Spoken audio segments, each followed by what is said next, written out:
I didn't plan on telling anyone about what happened that night. At first, I thought keeping it to myself might help me forget. But the truth is, some things don't let you go just because you ignore them. They cling, like shadows stretching long after the sun sets. It has been over a decade, and yet every time I close my eyes, I can hear it. The sound doesn't come in dreams. It finds me when I'm wide awake, when I least expect it. Sometimes, it's faint, like a distant echo caught on the breeze. Other nights it feels like the crying is right outside my window. I try to remind myself that there was no child. That's what the rangers said when I reported it. But I heard it. I know what I heard. It started as a simple camping trip, one I'd taken many times before. I needed to get away from the city, away from work, people, and the dull ache of routine that had begun to sink into my bones. Shenandoah had always been my escape. Its deep forests, rolling mountains, and endless trails felt like the closest thing to freedom I could find. I left on a Friday afternoon, packing light. My plan was to hike a couple of miles off trail and set up camp near one of the smaller creeks that fed into the Shenandoah River. I wasn't looking for adventure, just solitude. The forecast promised cool but clear weather, the kind of crisp autumn air that made you feel alive. By the time I reached the park and found the trailhead, the sun was already dipping low in the sky, washing the forest in hues of gold and amber. I slung my pack over my shoulder and started walking, letting the silence of the woods swallow me. The deeper I went, the more the world behind me seemed to disappear. No voices, no cars, no buzzing phones, just the sound of my boots crunching over fallen leaves. I hiked for about 2 hours before I found the spot, a clearing by the water, tucked away just enough to feel hidden. The ground was soft, and the trees bent low overhead, their branches intertwining like skeletal fingers. I set up my tent as the last sliver of sunlight slipped beneath the horizon. The fire was small but warm, crackling softly as I cooked a simple meal. The stars came out one by one, peeking through the canopy in slivers. The forest seemed to exhale around me, stretching into night. That's when I heard it. Faint at first. A sound carried on the wind, so soft that I thought I'd imagined it. A high, thin wail, like someone crying far off in the distance. I stopped stirring the pot and listened. It came again, unmistakable this time. A child's cry. I sat there frozen, the spoon still in my hand, staring out into the dark woods. My brain immediately went to rational explanations. Maybe it was a fox. They make strange noises sometimes. But no, I knew that wasn't it. The crying wasn't the erratic bark of an animal. It had a rhythm to it, a pattern. It was the kind of sound that twisted something deep inside you. There was pain in it, fear. "Hello?" I called out, my voice louder than I intended. The forest swallowed the word whole. I stood slowly, grabbing my flashlight and sweeping the beam across the trees. The underbrush trembled as the wind picked up, but nothing else moved. The crying stopped. I waited, holding my breath, listening intently. But the forest had returned to its eerie silence. Only the stream continued to babble nearby. After a few moments, I shook it off, convincing myself it had been a trick of the wind, or maybe even my imagination. Still, I found it hard to sleep that night. I woke around 2 a.m., the fire nothing more than smoldering embers. The forest felt different. It wasn't just the cold that had settled in my bones. It was the kind of quiet that made you feel watched. Then, clear as day, the crying started again. It was louder this time. Closer. I shot upright, heart hammering against my ribs. The flashlight trembled in my hand as I unzipped the tent and stepped outside. The air was ice cold, my breath curling in white tendrils as I scanned the trees. "Is someone there?" I shouted. The crying grew louder, now just beyond the tree line. It wasn't random. It wasn't carried by the wind. It was moving. Each step I took toward the sound felt heavier, like wading through water. I didn't want to go, but something pulled me forward. I thought about how lost kids wandered away from campsites, how they might be too scared to respond. But even as I tried to rationalize it, a small voice in the back of my mind whispered, "This isn't right." I followed the crying deeper into the woods, my flashlight flickering as if the batteries were dying. I kept calling out, but no answer came. Then the crying stopped. The sudden silence hit me like a punch to the gut. I stood there, breath fogging in the air, feeling more alone than I ever had in my life. That's when I saw it. A figure stood just ahead, barely visible through the trees. A child, a little girl, no older than 7 or 8, standing barefoot in the leaves. Her hair hung in long, tangled strands over her face, and her clothes were tattered and thin. I took a step forward, but she didn't move. "Hey, are you okay?" I asked, keeping my voice calm. She didn't respond. The flashlight flickered again, and for just a moment, the beam caught her face. I wish it hadn't. Her eyes were hollow, sunken into dark pits, and her skin was pale, almost translucent. The crying hadn't come from her mouth. It came from somewhere deep inside her, like a sound forced through clenched teeth. I stumbled back, nearly dropping the flashlight. When I looked up again, she was gone. I ran. I didn't care if I tripped or if I left my gear behind. I just ran. I don't remember how I found my way back to the tent, but by the time I reached the clearing, the fire was completely out. The stream was the only thing I could hear.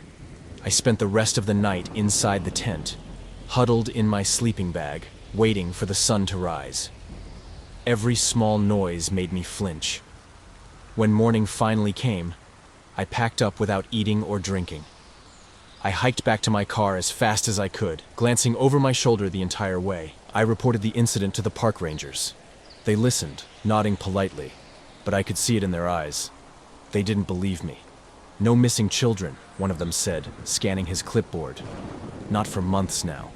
But as I turned to leave, another ranger, an older man with gray hair and tired eyes, stopped me. "You weren't the first to hear it," he said quietly. "Won't be the last either." He didn't say anything else. Yellowstone National Park holds a strange kind of quiet at night. The kind that presses down on you until your heartbeat feels like the loudest thing for miles. I should have known better. I had heard stories, seen the viral threads about strange encounters in national parks. But nothing prepares you for it when it happens to you. June of 2023 was when I took the RV out to Yellowstone. I had been planning the trip for months. I wanted solitude. Just me, the open road, and the trees. I am not the kind of guy who does well in crowds. The RV was my escape pod, a cocoon I could take into the wilderness where no one could reach me. Yellowstone seemed perfect. Vast, isolated, and humbling in the way only nature can be. I pulled into the campsite late in the afternoon. The sun was beginning its descent, slanting through the trees, and the ground shimmered with the heat left over from the day.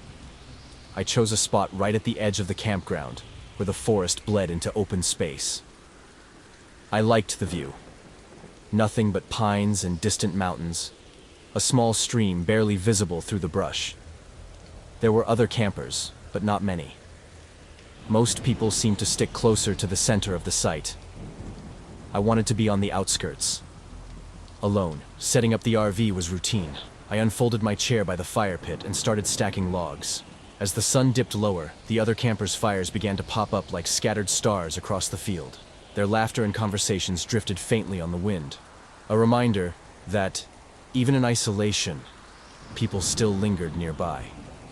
It felt comforting at first.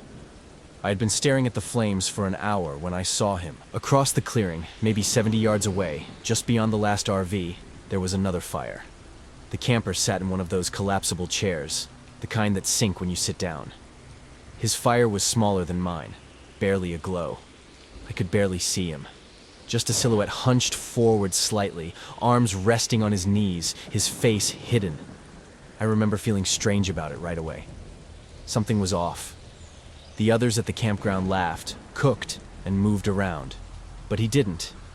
He just sat there. No movement. No adjusting the fire. Not even a flick of his head toward the night sky. I tried to ignore it. I reasoned that maybe he was lost in thought, maybe reflecting on life.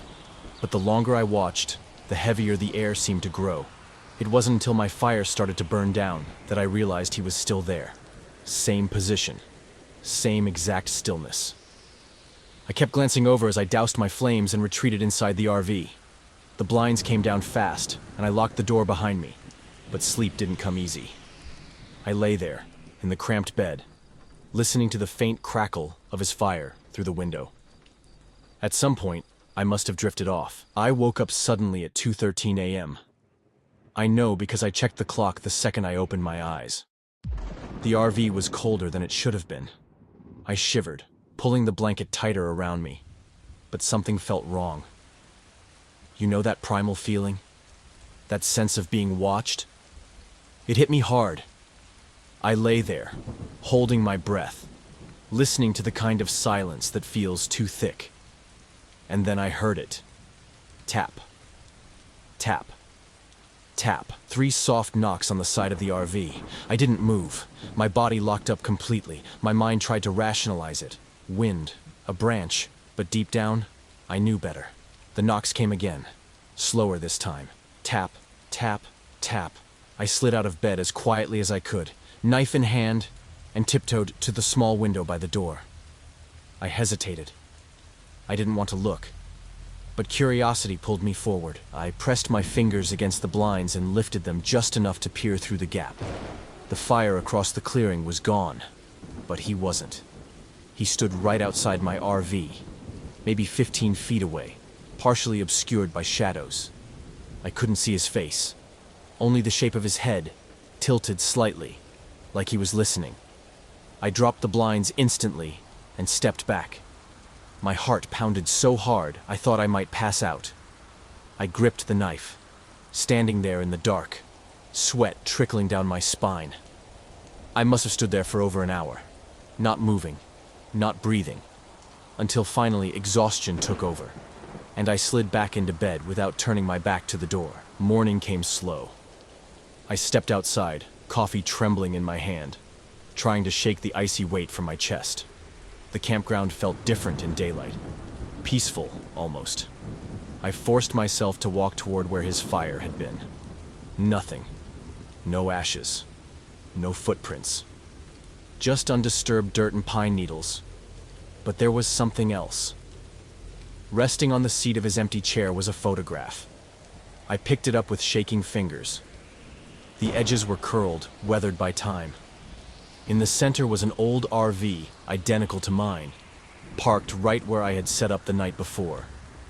And standing next to it was a figure, a man, hunched forward slightly, arms on his knees, staring straight into the camera. I left that afternoon. I didn't pack carefully, didn't even clean the fire pit. I drove until Yellowstone was behind me, and I haven't been back since. Sometimes, though, late at night, I hear soft taps on my bedroom window. I never check. Some things are better left unseen. My name is Mark Grayson.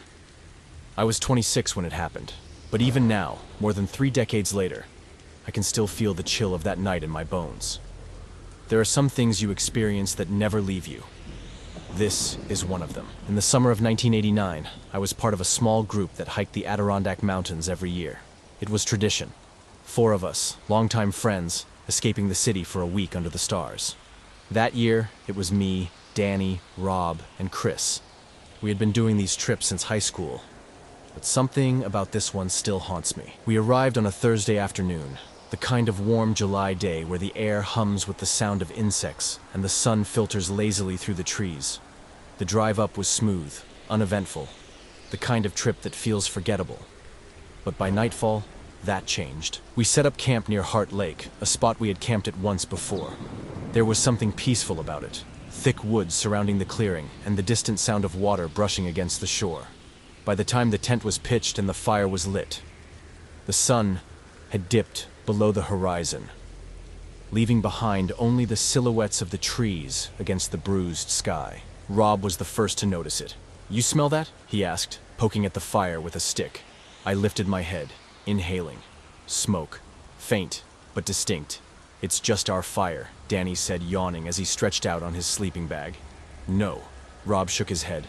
"This smells closer, different." I stood up and took a few steps away from the fire, scanning the dark woods. It was strange there was no sign of smoke in the air, no distant glow of another campfire. Nothing. Just the dense blackness of the trees and the rustle of wind through the leaves. "Maybe someone's camping nearby," I suggested, though something about the scent felt off. It wasn't wood smoke, not exactly. There was an acrid quality to it, like burning plastic or something synthetic. Chris shrugged it off. It's probably drifting from somewhere down the trail. Relax, man. So we did. We drank. We laughed.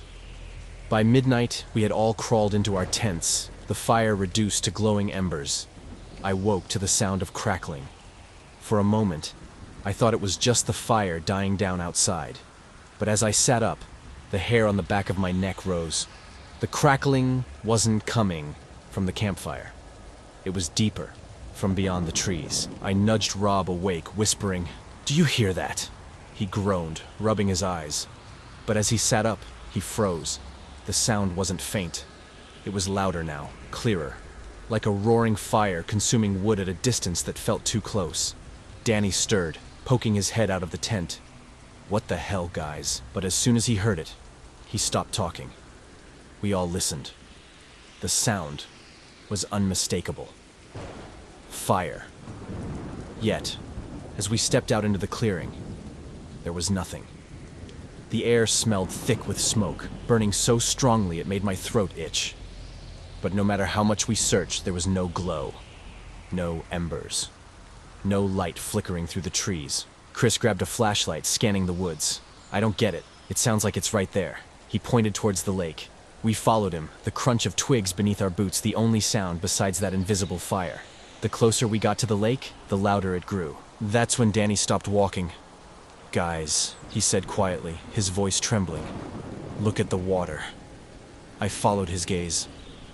Heart Lake was still. Too still. Its surface was flat as glass, but reflected in it, clear as day, was the glow of fire. Flames danced across the reflection, flickering and alive. But when we looked up, nothing. There was no fire on the shore, no smoke curling into the sky. Chris swore under his breath, backing away from the edge. "It's a trick," Rob muttered. "Maybe something across the lake." "There's nothing across the lake," Danny snapped. "We hiked around it earlier, remember?" We all stood there in silence, staring at that burning reflection. I don't know how long we stayed by the water, but eventually, the fire in the lake dimmed. The crackling faded until there was nothing left but the whisper of wind in the trees. That night, none of us slept. By morning, the smoke was gone. We hiked around the lake again, searching for signs of ashes or scorched ground. Nothing. Not a single piece of burned wood. I tried to forget it. We all did. But the next night, it happened again. This time, the sound came from behind our tents. And when we followed it, we found nothing but untouched forest. The lake reflected flames once more. On the third night, Chris left. He packed his things at sunrise and hiked back to his car. Danny left the morning after that. Rob and I stayed until the end of the trip, but even during the day, the woods felt different. The silence felt heavier, the shadows darker. I have returned to the Adirondacks only once since then. I didn't camp. I just stood by Heart Lake, staring into the still water. It didn't reflect fire that time. But as I turned to leave, I swear I heard the faint crackling of flames, drifting through the trees. It was July 2020 when I pulled into the RV park just outside Amarillo, Texas. The world was in chaos, but here, in this tiny forgotten corner, it felt like time had stopped. Or perhaps it had been abandoned altogether. The park wasn't much. A handful of RVs scattered unevenly, their owners likely drawn by the low fees and the promise of quiet. The air was heavy with humidity, the remnants of a recent storm clinging to every surface. Thunder still grumbled in the distance, a low, menacing growl that never seemed to fade. The office/diner sat near the park's entrance, its faded sign barely legible. Rosa's Diner. The paint peeled like old scabs, and the windows reflected nothing but the encroaching night. Something about the place immediately felt off, though I couldn't pinpoint why. Maybe it was the way the light flickered inside, or how the shadows didn't seem to follow the natural rules of movement. I parked my RV at the far end of the lot, away from the others. Solitude had been my goal for this trip, after all. As I settled in, I noticed an odd silence around me. Not the peaceful quiet of nature, but a suffocating stillness. No crickets, no distant hum of highway traffic. Just the sound of my own breathing and the faint tapping of rain dripping from the RV's roof. An hour or so later, hunger got the better of me. I wasn't in the mood to cook, and the thought of a greasy burger from the diner didn't sound half bad. Grabbing my wallet, I stepped outside and immediately regretted it. The air felt wrong. It pressed against my skin like a weighted blanket, damp and electric. The storm was gone, but the sky was unnaturally dark. No stars, no moon, just an oppressive black void that swallowed everything. I hesitated, scanning the empty lot before forcing myself toward the diner. The closer I got, the worse the place looked. The neon "Open" sign buzzed weakly, casting a sickly green glow over the cracked pavement. Inside, I could see a single figure moving. A waitress. She seemed to glide more than walk. Her movements too smooth, too precise. My instincts screamed at me to turn around, but I ignored them. Hunger, or maybe stubborn curiosity, pushed me forward. When I stepped inside, the first thing I noticed was the smell. Not the warm, greasy aroma of diner food, but something cold, metallic. The kind of smell you would find in a hospital morgue or a room that hadn't been aired out in decades. "Welcome to Rosa's," the waitress said, her voice smooth and oddly melodic. She was young, maybe mid-20s, with a sharp bob of black hair and a smile that didn't quite reach her eyes. She wore a vintage-style uniform, pristine and out of place in such a run-down building. I glanced around. The diner was empty except for her. The counter stools were torn, the booth stained, and the floor bore the grime of countless forgotten footsteps. Yet, she looked immaculate. "What can I get you?" she asked, sliding a laminated menu in front of me. Her hand brushed mine, and it was ice cold. Not cool, not clammy. Cold. Like touching a metal pole in winter. "A burger and fries," I muttered, trying not to stare. Coming right up. She moved to the kitchen, and I watched her. Something about the way she walked, floated, set my teeth on edge. Her footsteps made no sound on the old tile floor. I shook it off, telling myself I was imagining things. The stress of the pandemic, the isolation of the road. It was messing with my head. But when she returned with my plate, I couldn't ignore it any longer. The food looked perfect. Too perfect. The burger was glossy. The fries golden and crisp, like something out of a commercial. But the smell was all wrong. No savory aroma. Just that same cold metallic scent from earlier. "You're not eating," she said, tilting her head like a curious bird. Her smile was wider now, stretching just a little too far. I am not that hungry after all," I lied, pushing the plate away. Her expression didn't change, but the air around me grew heavier. It felt like the walls were closing in, the shadows deepening, stretching toward me. "You should eat," she insisted, her voice no longer melodic but sharp, almost a growl. I stood abruptly, mumbling an excuse about needing to get back to my RV. Her eyes followed me, unblinking as I stumbled out the door. Back in my RV, I locked the door and shut the blinds, heart pounding. I tried to rationalize what I'd just experienced, but my thoughts were a jumbled mess. Then, I noticed something that made my blood run cold. The diner. From my window, I could see it clearly. The neon sign was off now, the building completely dark. But what chilled me to the core was the realization that there was no power line running to it. The diner shouldn't have had electricity. I couldn't sleep. Every time I closed my eyes, I saw her face, pale, smiling, and wrong. My heart raced as I replayed the events, trying to make sense of them. My brain screamed at me to leave, to drive away and never look back. But my body felt frozen, as if some unseen force rooted me to that spot. Around 3 a.m., I heard it.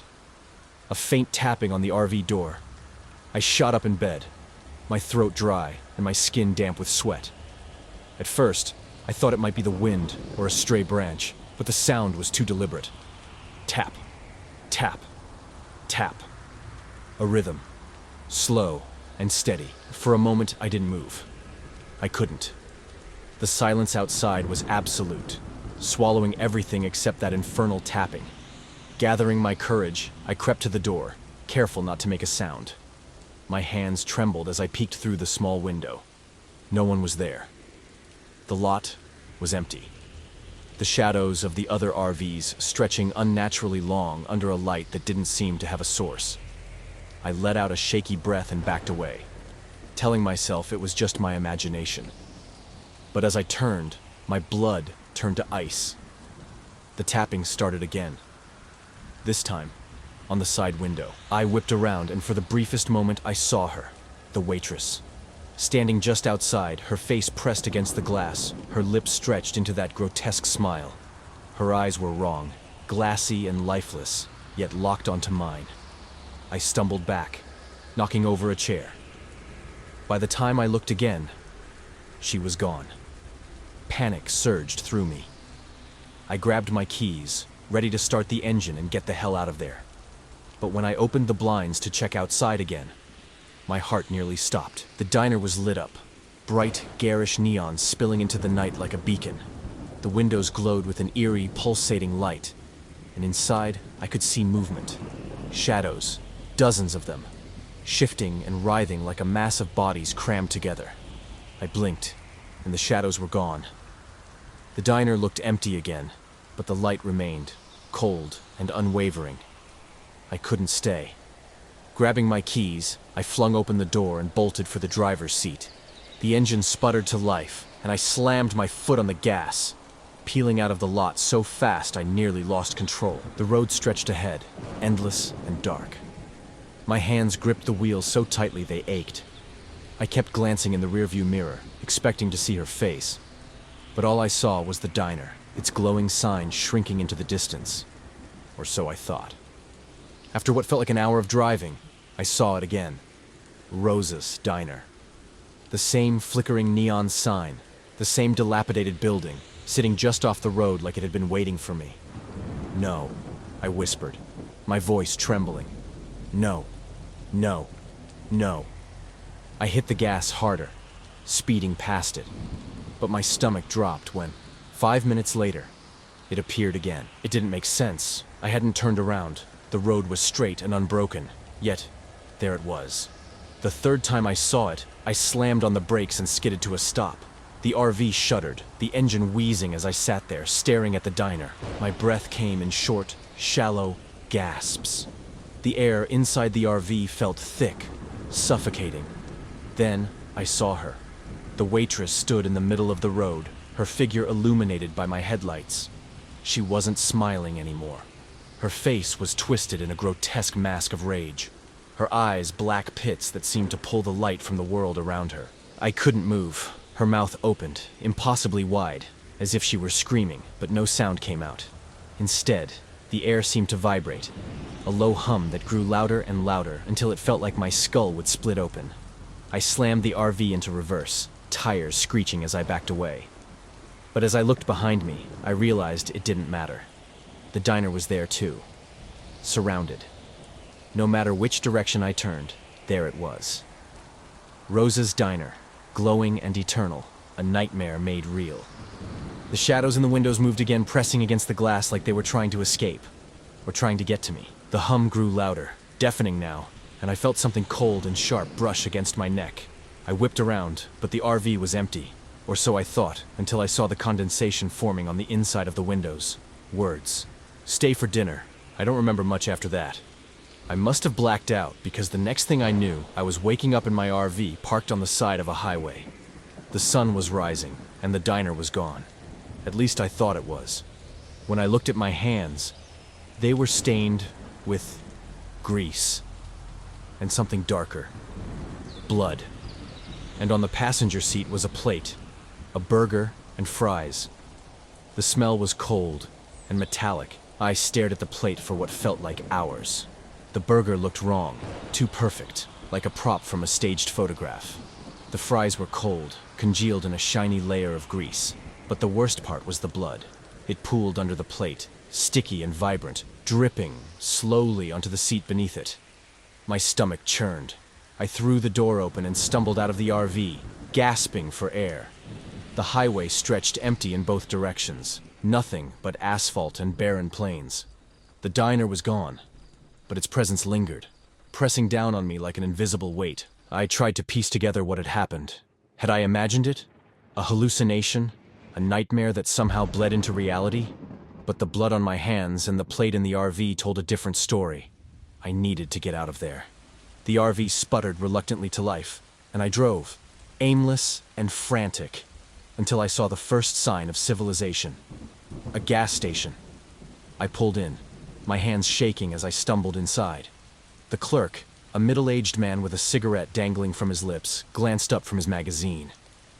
"You look like you've seen a ghost," he said with a smirk, but his expression shifted when he saw my face. "Are you okay?" he asked, his tone serious now. I don't know," I stammered. "There was a diner. Rosa's Diner. It's back that way." "Do you know it?" His face went pale. The cigarette fell from his lips. "Rosas?" he repeated, his voice barely above a whisper. "You've got to be kidding me." I shook my head. I don't know how to explain it. Something happened there. Something... "You shouldn't have stopped," he cut in, his eyes darting around as if he expected someone, or something, to be listening. "Rosa's burned down years ago. A fire. Killed everyone inside. No one's been near that place since, but I was just there." I insisted. "I saw it. I talked to the waitress. She..." He held up a hand, his face a mask of fear. "Don't say any more. Just leave. Get as far away from here as you can." "But leave!" he barked, his voice trembling. I stumbled back, the weight of his words sinking in. My heart pounded as I returned to the RV, my thoughts racing. If the diner burned down, what had I seen? Who, or what, was the waitress? I didn't wait to find out. I drove for hours, putting as much distance as I could between myself and that cursed stretch of highway. But even as the miles passed, I couldn't shake the feeling that I wasn't alone. A week later, I was back home, trying to put it all behind me. I scrubbed the RV clean, desperate to erase any trace of that night. But the nightmares didn't stop. Every night I saw her, the waitress standing at the foot of my bed, her lifeless eyes boring into mine. And every morning I woke up to the smell of grease and blood. I tried everything, therapy, sleep aids, even moving, but it didn't matter. She followed me. Then, one night, I heard it again. Tap, tap, tap. On my bedroom window. When I looked, she was there, smiling. This time, I didn't scream. I didn't run. I just stared, paralyzed as she raised one hand and pointed at the door. A sound came from behind me, a low hum, like before. And then, I smelled it. Burgers. Fries. When I turned, my heart stopped. My living room had changed. The furniture was gone, replaced with red vinyl booths and a linoleum floor. A flickering neon sign buzzed above, casting everything in an eerie glow. Rosa's Diner. The waitress was behind the counter now, watching me. Her smile widened as she slid a plate toward me. "Dinner's served," she said, her voice hollow, echoing in the empty space. The shadows began to move again, creeping closer, and I knew I was never leaving.